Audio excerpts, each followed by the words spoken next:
Alright, we're going to be talking more about inverse trigonometric functions. Remember that when you do arcsine and arctan, you are defined over here, and when you're doing arccosine, you're defined up here. Transformations, it's the same as all the rest. If it's inside, it's happening to x. If it's outside, it's happening to y. Your domain for arcsine is -1 to 1, and the range is -pi/2 to pi/2. Like we said, it's here. And your range goes from -1 to +1. Same with arctangent. Except for the domain is -infinity to infinity, because remember your tangent functions do this. Okay, so their domain is -infinity to infinity, and the range is -pi/2 to pi/2. For arccosine, okay, your domain is -1 to 1, and your range is 0 to pi. Okay, so if you need to change those, if they're doing it to x, you multiply those coordinates by x, and if they're doing it to y, that affects your range, so you would multiply those intervals.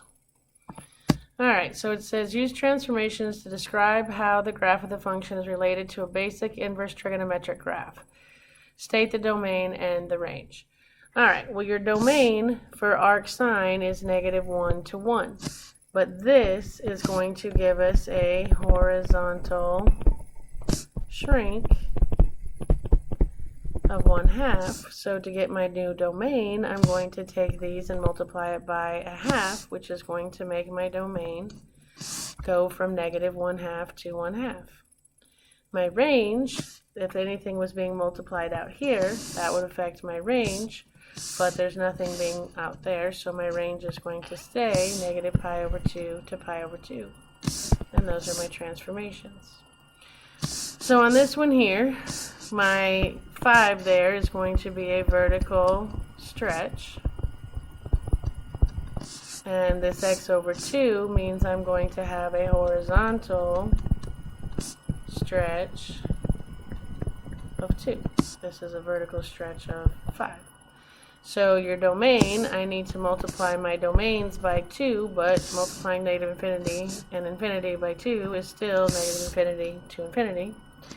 To take my range and multiply -pi/2 times 5 and +pi/2 times 5 gives me -5pi/2 to +5pi/2. Okay? Alright, so if we do this one, that 3 is going to be a vertical stretch of 3. And this is going to be a horizontal shrink of 1/2. Alright, so my domain I need to multiply by 1/2, and my range I need to multiply those coordinates by 3. So if you multiply by 1/2, multiply by 1/2, you get your new domain is -1/2 to 1/2. If you multiply these coordinates by 3, you get 0 to 3 pi. Okay, arccosine, this 3 is going to be a vertical stretch of 3. And this is going to be a horizontal stretch of 2.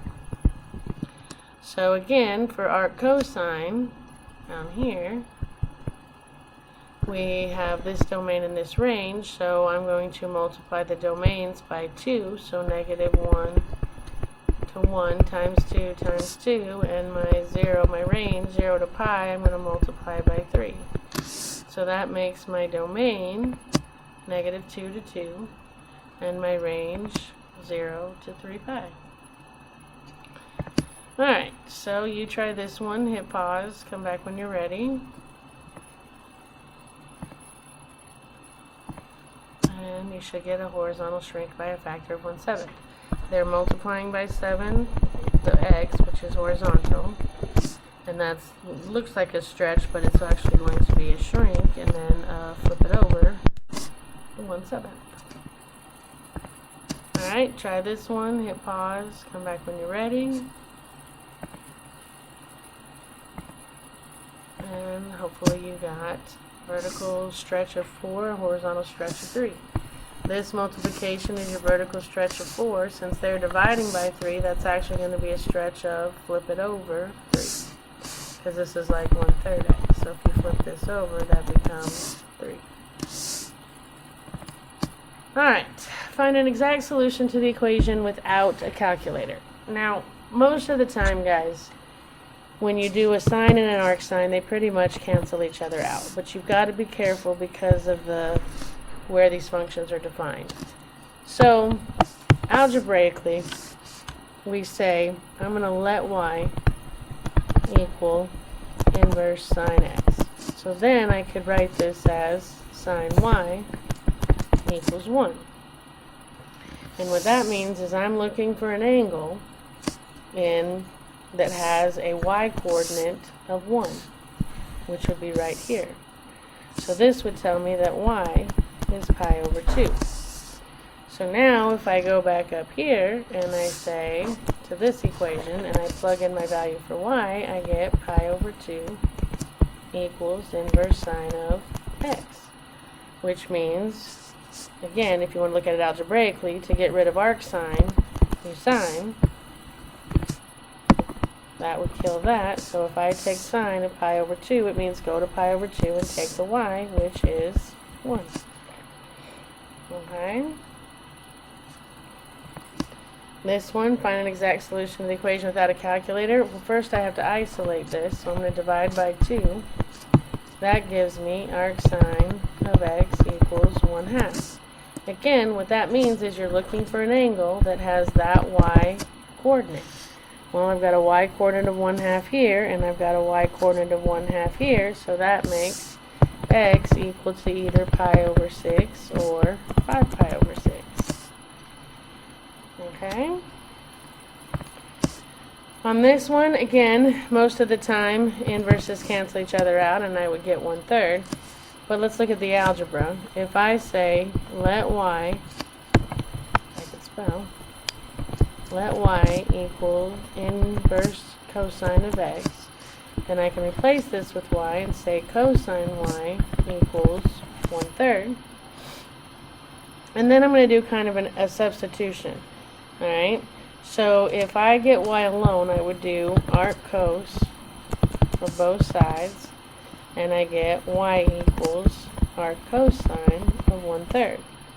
So now if I substitute that back in here, I get cosine, arc cosine of 1/3 equals arc cosine of x. Well, I'm claiming that these are equal, so these have to be equal, which says x has to equal 1/3. Okay?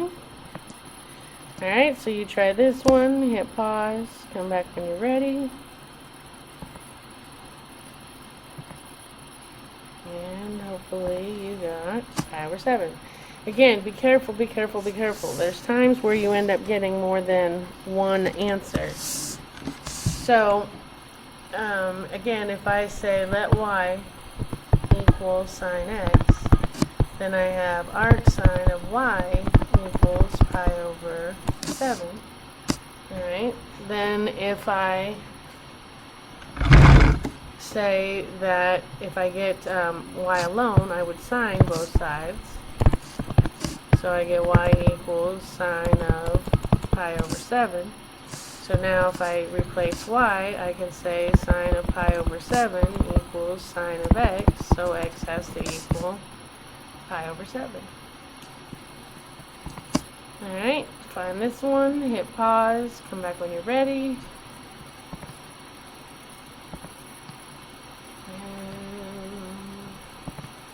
Well, you got 1/2.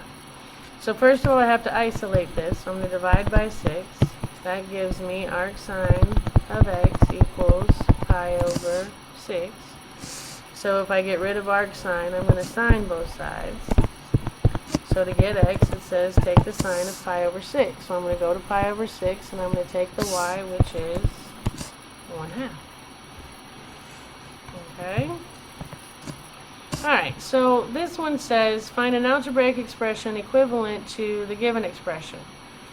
So it says, take the sine of the arctan of x. Okay?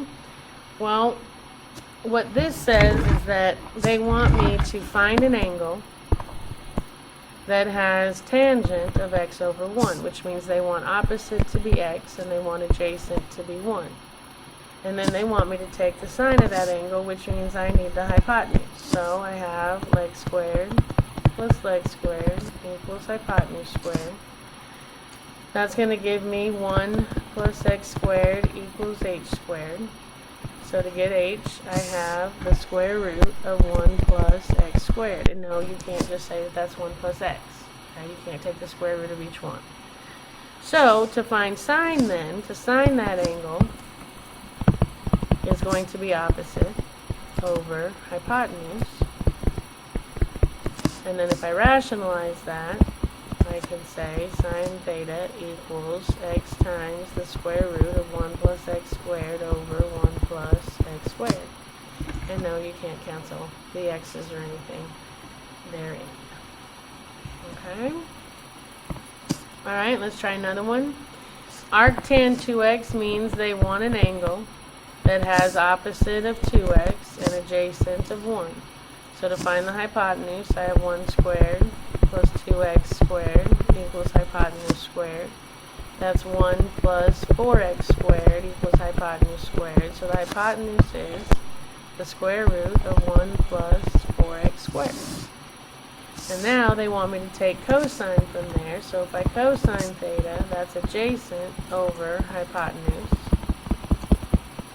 Rationalize, I have cosine theta equals the square root of 1 plus 4x squared over 1 plus 4x squared. Alright, you try this one, hit pause, come back when you're ready. And hopefully you got 3. They use u instead of x, but this one says that arctan, so they want the angle whose opposite is u and adjacent is 1, which means to get the hypotenuse, I have leg squared plus leg squared equals hypotenuse squared, so this equals the square root of u squared plus 1.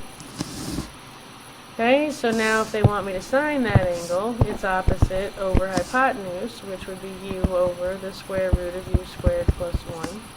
Rationalize gives me u times the square root of u squared plus 1 over u squared plus 1.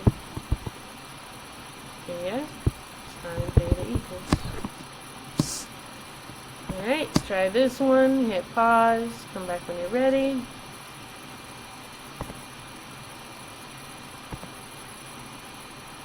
And hopefully you got 1. Alright, they want arcsecant of u, so they're telling me to find an angle that has a secant of u over 1. Well, secant is 1 over, secant is reciprocal to cosine, so that is hypotenuse over adjacent. So they're telling you that the hypotenuse is u and adjacent is 1. So to get the other leg, I have 1 squared plus leg squared equals hypotenuse squared. So leg squared equals u squared minus 1, which gives me the other leg is the square root of u squared minus 1. No, you can't simplify that. So now they want you to sine from there. So if I sine that angle, it's going to be opposite, which is the square root of u squared minus 1 over hypotenuse, which is u. And I don't need to rationalize. Alright, calculating a viewing angle. It says the bottom of a 20-foot replay screen at Dodger Stadium is 45 feet above the playing field. As you move away from the wall, the angle formed by the screen at your eye changes. There is a distance from the wall at which the angle is the greatest. What is that distance? Alright, so we've got this here's this screen that's on top of a 45-foot wall. So all together you have this, you see this great big triangle? Okay, that would have a whole length of 65. And then if you look at this smaller triangle, I'll draw it in green. Do you see the 2 triangles that we have? Well, what they're looking for is for me to find this angle right here. So you can see they kind of mapped out a plan for me. If I can find the big angle, the red one, and the green one, and subtract them, the angle that will be left will be that distance. Okay? So if for both triangles I have opposite and I'm looking for, I'm looking for adjacent.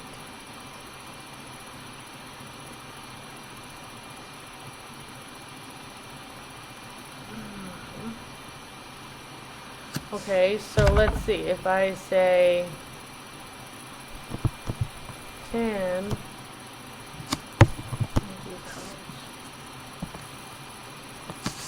if I do tan of theta 1, I'm going to get 65 over x. And if I do tan of theta 2, I get 45 over x. So if I solve these both for x, that's not going to help me. In just a second.